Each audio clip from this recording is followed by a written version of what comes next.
Through dreams and visions, O God, you broaden the horizon and hope of your people, that they may discover the meaning of your covenant, even in the midst of trial and exile. Increase the number of those who believe in your word, so that all people may joyfully respond to your call and share in your promises. Amen.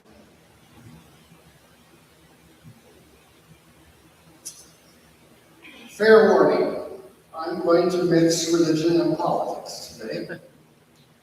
However, I hope it will be in a way that does not offend you while still speaking truth in love. As a follower of Christ and a citizen of the USA, I cannot find a way to separate those two realities, nor do I think I should. If my life is rooted and grounded in my faith, then that faith will touch on every aspect of my life, having something to say to whatever I think or do. This includes my political perspective. So please bear with me and consider whether what I have to say this morning also speaks to you. When I first encountered this text from 1 Kings as a lectionary offering for this Sunday, I was drawn to its seemingly simple affirmation of the legendary wisdom of King Solomon. It struck me as a dramatic contrast to so much of what passes for leadership today. What if every leader or potential leader began their tenure with this prayer of the heart and the conscience? Please give your servant a discerning mind in order to govern your people and to distinguish good from evil, because no one is able to govern this important people of yours without your help. Isn't this a hope and a prayer we can hold for anyone and everyone who finds themselves in a position of leadership? Leadership that ranges from the simplest of organizations to great centers of power. It's a dilemma faced by many of us who follow Christ to balance criticism of what's going on around us that passes for leadership, and remembering to pray for those who take on leadership, that they might lead with wisdom and a discerning heart and mind. Generally, I would rather follow the old adage that encourages us not to say anything if we can't say anything nice. But there's tension for us between Jesus' command to love those who persecute and speak ill of us, including our enemies, and the prophetic tradition that calls us to speak truth to power.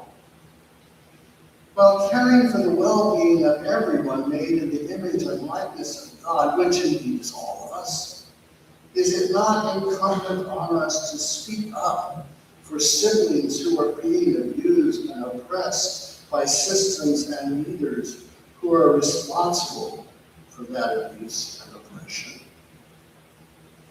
There are certain times and situations in which it is much too easy to fall into self-righteous rant, which in the end serves no one.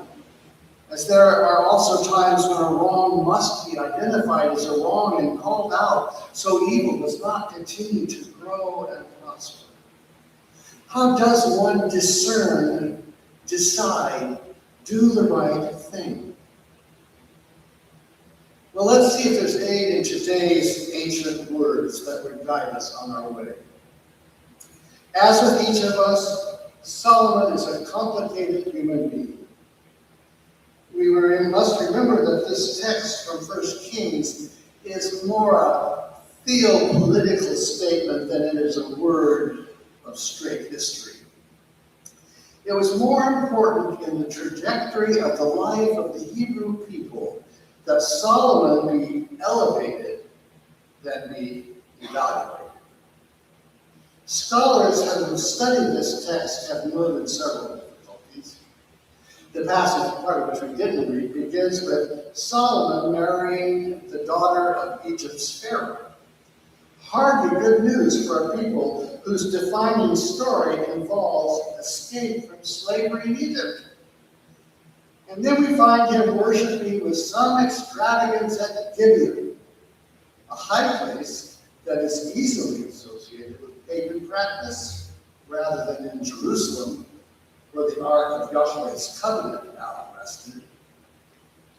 Is the marriage an act of expedience, given the power and wealth of Egypt and its ability to influence the life of a small Hebrew nation perched on a strip of land over which enemies from the south and the north had trampled for ages?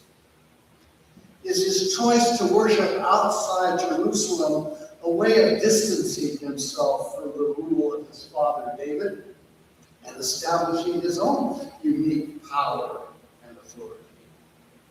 Is all this because Solomon has a much more cosmopolitan and practical view of the world than his Hebrew ancestors? Who knows for certain? But what this does tell us is that Solomon, like all who are called to lead, was human.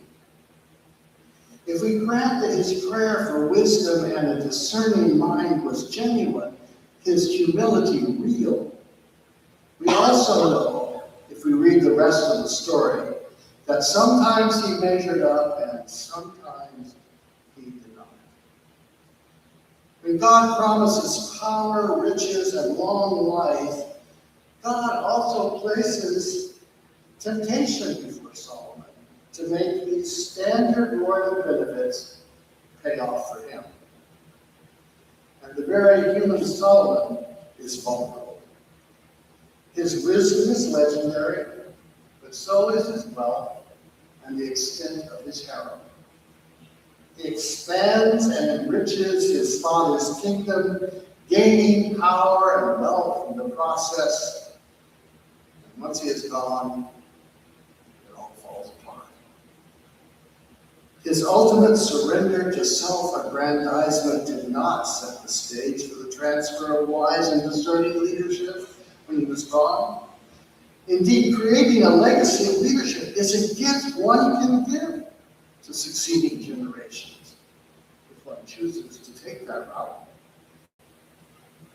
In commenting on this text from 1 Kings, Walter Brueggemann writes, on the one hand, we may choose worldly wisdom, worldly might, and worldly wealth.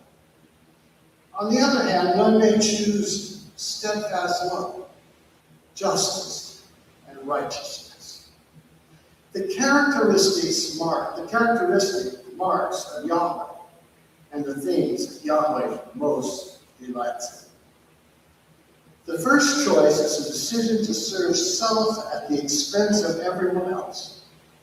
The alternative choice is to serve the well-being of the community and to enhance it through fidelity and just dealings.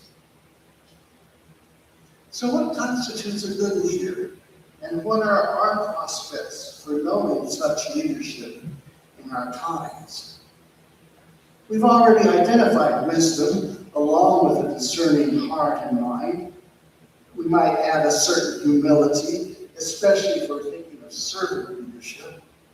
A leader like Jesus, whose primary concern is for the well-being of the important people who follow and the significant people he serves. I've always appreciated the preamble to the U.S. Constitution and what it promises. We, the people of the United States, in order to form a more perfect union, establish justice, ensure domestic tranquility, provide for the common defense, promote the general welfare, and secure the blessings of liberty to ourselves and our posterity, to ordain and establish this Constitution for the United States of America. It may be that this is not the ancient covenant that God made with Israel, but surely there are dimensions of that in this covenant with the people. We look for leaders who will keep that promise, who will help us to fulfill it. I know this is not a Christian nation. It's not difficult to see how far we've moved from even pretending to be. If we believe in God's good grace and follow in Jesus' life and teaching, there is much to learn, much to change, much to make right, if we're even to come close.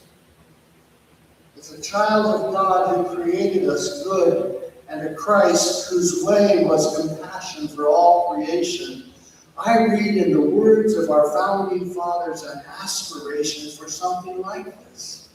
A nation in which all people are important, all life is celebrated, and all creation cared for. Is there not a longing for leaders who can live into this aspiration?